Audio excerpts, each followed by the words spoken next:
Hey guys, it's AJ, and I thought I would do something a little bit different, and instead of welcoming you to my messy kitchen, I'm going to welcome you to my messy desk. Ryan has a homecoming dance tomorrow, and late last night he springs on me, "Hey Mom, I need a corsage." I'm thinking, okay.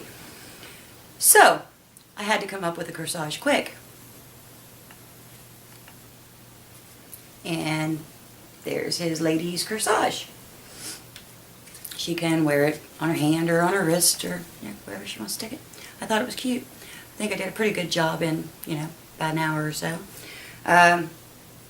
If you've priced these things, they get really pricey and expensive. I did pick up a 99-cent package of these little red flowers because I really didn't have any red left. I did my cousin's wedding several years ago and used up just about all the red I had.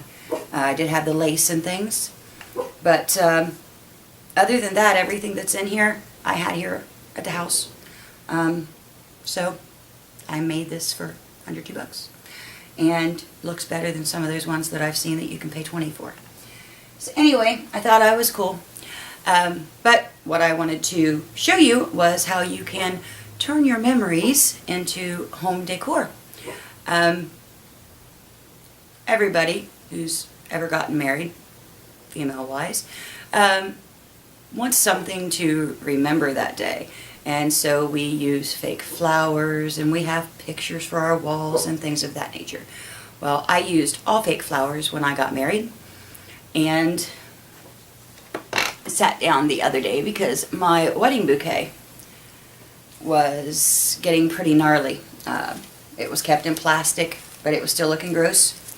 And this is just an old peanut butter jar filled with pretty antique marbles, and I put some foam down in it, and I kind of had to take my bouquet apart a little bit and redo it.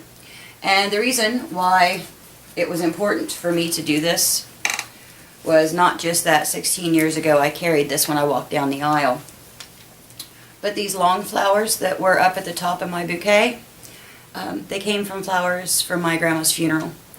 And that was kind of how I had her there with me, because she passed away in February and I married in June, and it was kind of hard for me not having her, so I did everything I could to include her.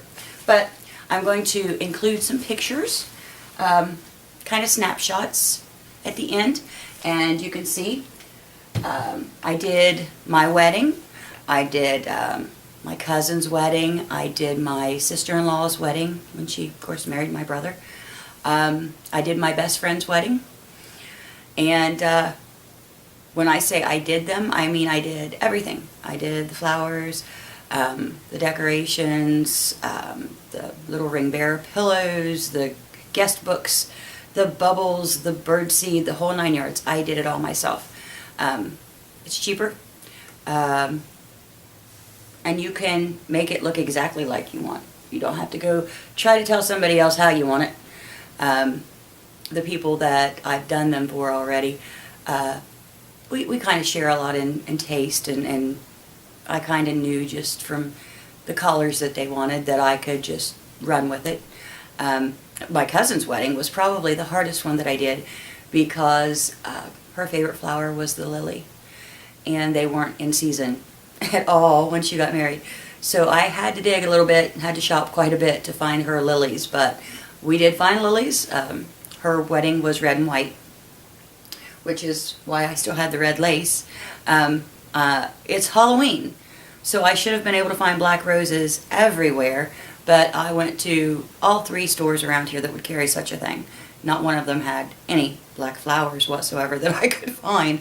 So I took apart my Halloween bouquet,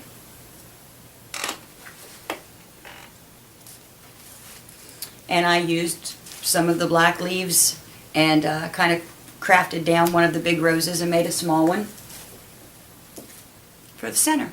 And a little bit of spray glitter, some of the little corsage or lapel flowers that I had from one of the weddings. People think I hoard things. I don't. I end up using them. I just don't know when I'm going to. So I've got all kinds of stuff like that. But anyway, I just thought it was a really cute little idea. Reusing things from the past that have memories, recrafting them, making them kind of new, but with a sentimental value. You don't have to go out and pay $80 for that wonderful flower arrangement to sit on your table as a centerpiece, or this is usually on my desk, but I'll probably put it up on my mantle. It's just a way to kind of keep it nice. Like I say, I got married 16 years ago, so those are pretty old flowers. But even more than that memory, I like to keep everything that I can of my grandmother close. So it's pretty special to me, even if it might look dorky to somebody else. Do what you like, and have yourself surrounded by memories and fun things.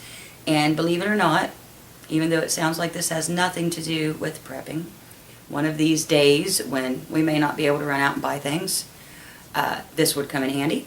One of these days when we're feeling really down in the dumps because we can't do the things or have the things that we used to, these little memories can kind of perk us up.